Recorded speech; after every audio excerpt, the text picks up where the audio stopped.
Ang atong tubag sa Salmo nagkanayon nga ang tibuok kalibutan musinggit unta sa kalipay ngadto sa Dios. Ang unang pagbasa naghisgot nga panglutos ang mga magtotoo. Gisugdag patay ni Saulo si Esteban, niya panglutos, gipangpriso babae ug lalaki, niya musupak-supak yun, patyon. Unsaon kaha niini pagsinggit o kalipay kung lutoson ta? Kamo diha ganahan mo mukatawa o naay gustong mopatay nimo, naay magsigig lutos. Hadlok bang gani tag kana ganing hisgot-hisgutan lang nga. Mura ba to galagot nimo, mura ba to kapatyono nimo, mura man gay tag kulbaan.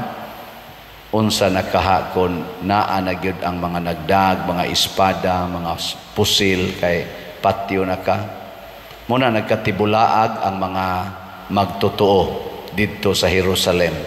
Apan kun atong tanawon, mura hinoon sila mga kanang mga kayo ba nga naigo sa tubig, ni alibwag, ni siga na sa dito sa laing lugar, sama ni Felipe, ngadto siya sa laing lugar, nagsangyaw na sa siya dito nga maisugon o puno sa pagtuo, naapagyoy gahom, daghan kay mga tao nga nituo niya. Pasabot di ay kini di ay kalipay nga gipasabot dinhi nga isinggit sa mga tao, mga igsuon, dili din ni siya kalipay parehaning atong kalipay nga masinati nga magdiskota, magparty, mangaon, magdit-date sa uyab, dakog sweldo, makapasar sa board exam, ma-promote sa trabaho. Kanang mga kalipaya gitawag na silag mga salingkapaw, superficial nga kalipay. Ang tinuod gid ang kalipay kana gyung musaksi natas kamatuoran sa atong kaluwasan sa mas gibuhat sa mga apostoles nila ni San Pablo ug mga kauban nga bisan bitaw og magatubang natas kamatayon nya ato gyung padayonon ang paghisgot o pagsabuag sa kamatuoran porting lipaya na to ana kanang gagikan gid diri sa ilawom ba usahay nangasamad imong naong nangaguba imong naong tungod sa bunog sa mas nahitabo ni Hesus nga di na bitaw naong siyag tao pero nipadayon siya. Mausad ni ang gihisgutan ni Hesus nga niingon siya diri ang mutuo kanako dili na gyud mamatay.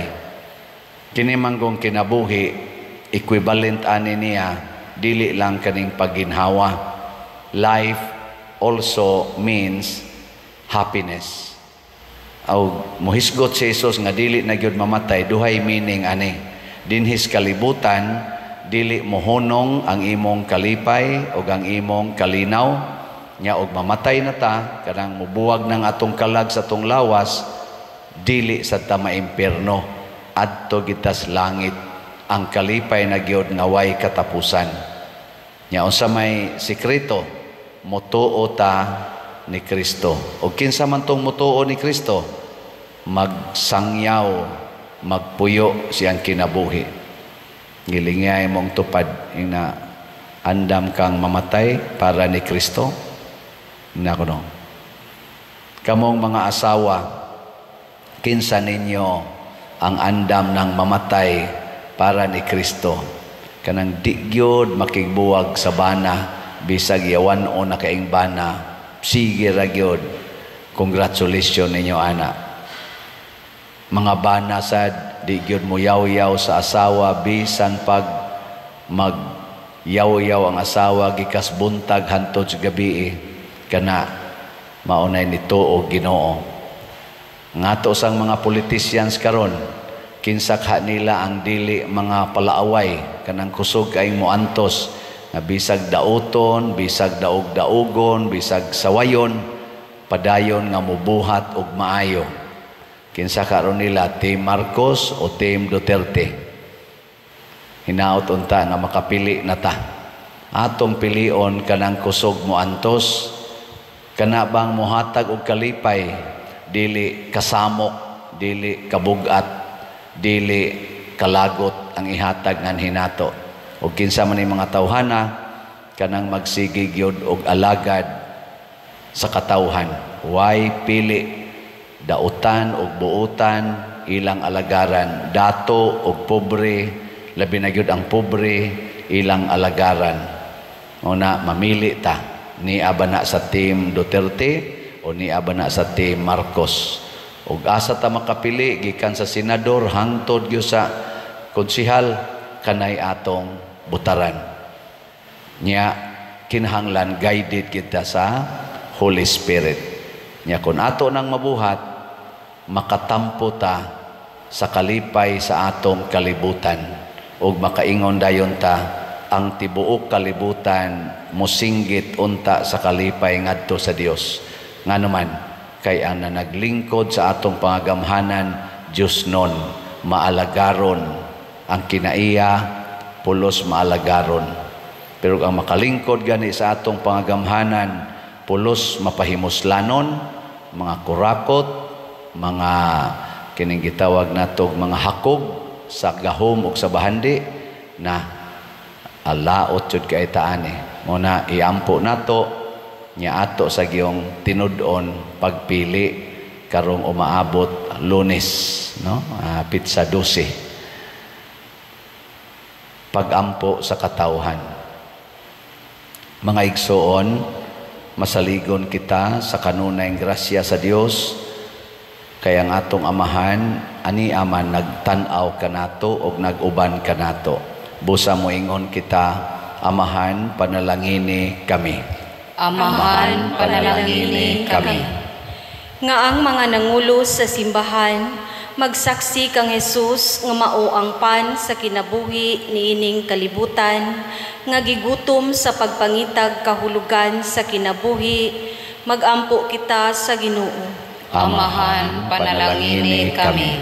Nga ang mga opisyal sa gobyerno aktibong mangilabot sa pagpangitag solusyon sa mga panginahanglan sa atong kabus nga mga kaigsuunan, magampo kita sa Ginoo. Amahan panalangini kami. Nga sila nga daw wala manginahanglan og Dios sa ilang kinabuhi, maalimahan pagbalik sa santos nga Eucharistia, magampo kita sa Ginoo. Amahan panalangini kami. Nga ang mga masakiton makasinati sa mahigugmaong presensya ni Kristo, pinaagi sa pagdawat sa santos nga Eucharistia, magampo kita sa Ginoo. Amahan panalangini kami.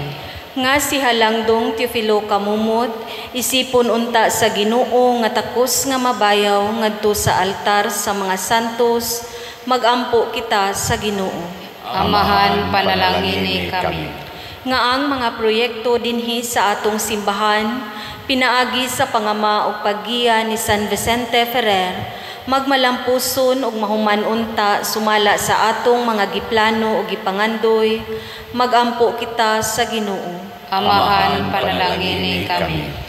Nga ang tanang mga benefactors ug donors sa atong simbahan nga mihatag og financial ug lain-laing hinabang ugalang sa mga nagtrabaho dinhi sa atong mga proyekto, nga hatagan unta sila sa Ginoo ug daghan pang mga grasya sa ilang kinabuhi, malikay sila sa mga kadautan ug mulampos unta ang tanan nilang mga paningkamot, magampo kita sa Ginoo. Amahan panalangini kami. Nga ang mga matuohon nga mihalina, nga mikalawat sa pan sa kinabuhi, mabuhi hangtod sa hangtod, magampo kita sa Ginoo. Amahan panalangini kami. Langitong Amahan, tinubdan sa tanang grasya, dawata kining among mga pag-ampo nga gituboy diha kanimo uban sa gugmag pagtuo, pinaagi ni Kristo among Ginoo. Amen.